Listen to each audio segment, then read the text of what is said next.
Statut, le conseil et l'expertise du CIG Petite Couronne.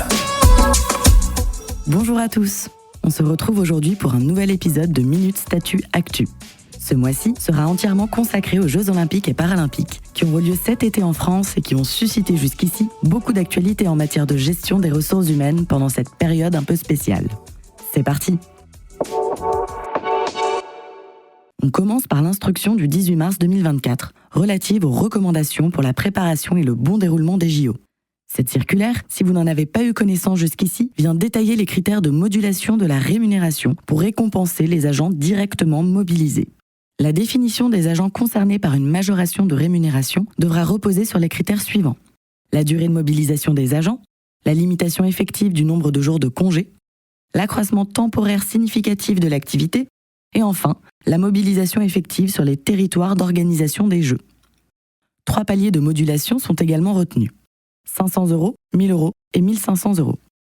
Le niveau de modulation sera fixé en fonction du niveau de mobilisation des agents.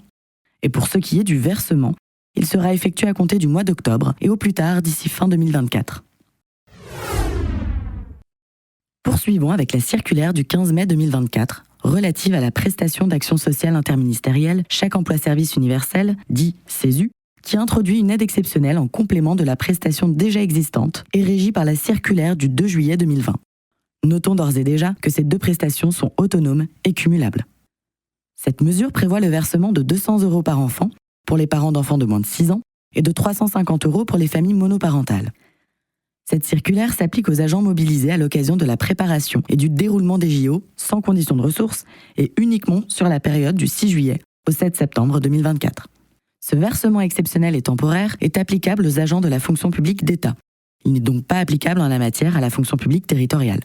Mais afin de répondre aux éventuelles sollicitations des agents territoriaux qui demanderont l'application de ce texte, chaque collectivité est tout à fait libre de prendre une délibération en mentionnant cette circulaire et en se référant aux modalités de mise en œuvre qui y sont mentionnées. Continuons avec l'arrêté du 3 avril 2024, publié au journal officiel le 20 avril 2024, qui apporte une dérogation au montant plafond du forfait télétravail. Pour l'indemnisation des jours de télétravail effectués au titre de l'année 2024, le montant limite du forfait télétravail est fixé à 282,24 €. Cela correspond à une augmentation de 28,80 €, soit 10 jours supplémentaires indemnisables. Le montant de l'indemnité reste quant à lui inchangé, soit 2,88 € par journée. Pour rappel, dans la fonction publique territoriale, l'instauration du forfait télétravail nécessite une délibération de l'organe délibérant. Attention, l'augmentation du plafond prévue par cet arrêté du 3 avril 2024 n'est donc pas automatique et doit faire l'objet d'une nouvelle délibération. L'objectif est de limiter le déplacement des agents et de faciliter le télétravail entre le 1er juillet et le 9 septembre 2024.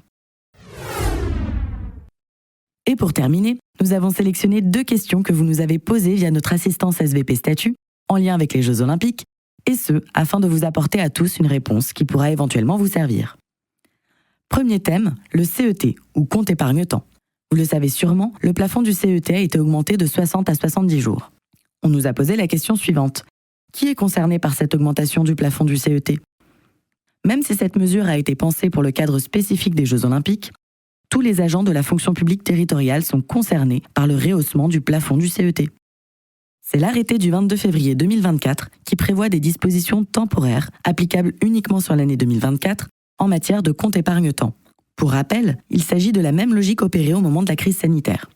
De ce fait, pour un agent qui aurait actuellement, par exemple, 63 jours sur son CET, peut-il aller jusqu'à 73 jours ou est-il limité à 70 jours ? En principe, comme nous venons de le rappeler, le plafond du CET est de 70 jours au lieu de 60 pour l'année 2024. Mais pour l'agent dont le nombre de jours épargnés au terme de l'année 2023, qui excédait déjà 60 jours du fait de la crise sanitaire, il pourra bénéficier de 10 jours supplémentaires, même si cela dépasse les 70 jours.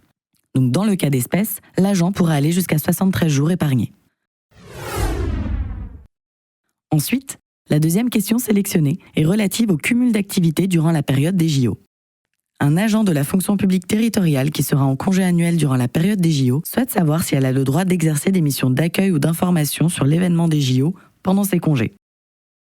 C'est le décret du 28 mai 2024 qui vient répondre à cette question. Ce décret ouvre la possibilité aux agents publics et ouvriers de l'État, toujours à l'occasion de l'organisation des JO, de cumuler un emploi public avec l'activité accessoire lucrative salariée d'agents privés de sécurité. Ce cumul possible concerne la seule période du 15 juillet au 15 septembre 2024. En pratique, l'employeur public doit délivrer une autorisation préalable aux agents intéressés en vérifiant qu'ils sont bien détenteurs, soit de la carte professionnelle d'agent de sécurité, soit de la carte professionnelle de surveillance dans le cadre des grands événements rassemblant plus de 300 personnes.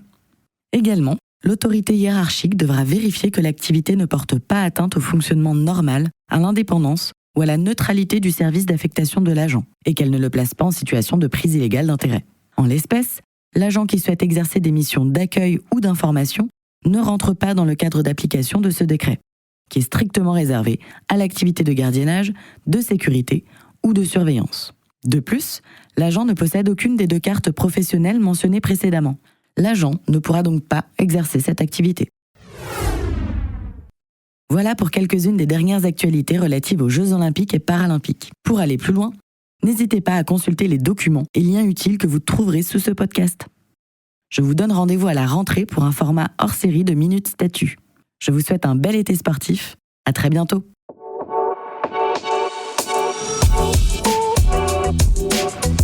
Minutes Statut, le conseil et l'expertise du CIG Petite Couronne.